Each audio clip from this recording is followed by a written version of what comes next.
Simkuring teh ningali awewe digantung rambutna di neraka. Duh, ya geli di maguha ngagolak embun-embunanan.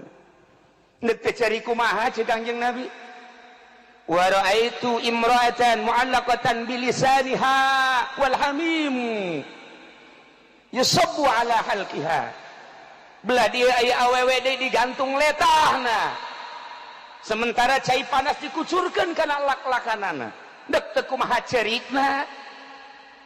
Wa ra'aitu imra'atan yusaddu rijlaha ila zadiha wa yadaha ila nasyatiha. Aya awewe anu digantung di talian di bagudet, sukuna datang ka susunat, leungeunna datang ka embun-embunanana. Wal malaikatu yadribuna rasaha, sementara malaikat ngeunggelan sirahna bi maqami aminan nar, maka pentungan tina seuneu. Deuk kumaha teh ceurik da Ali. Wa ra'aitu imra'atan wajhuha wajhu khinzir wa badanuha badanu himar. Aya awewe deui aneh, ari beungeut na ieu beungeut babi, aya awakna awak himar.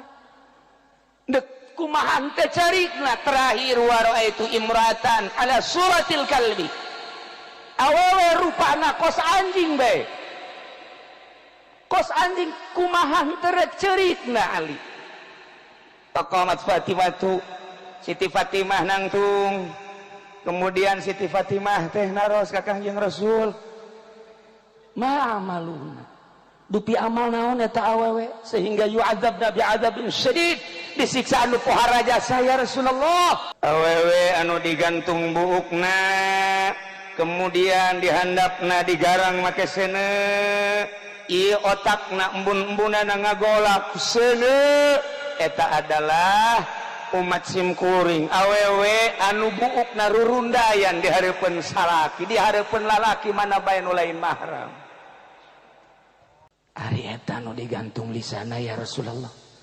Cek Kangjeng Rasul, awewe anu digantung lisana, kemudian lak-lakana dicician ku cai panas.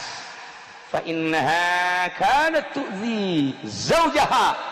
Eta mah awewe anu sok nganyerikeun lisana ka salakina. Aya eta anu digantung susuna, eta mah di mana-mana salakina eueuh nyana siapeun didayung ku tatanggana. Mempersilahkeun kanu sejen bahkan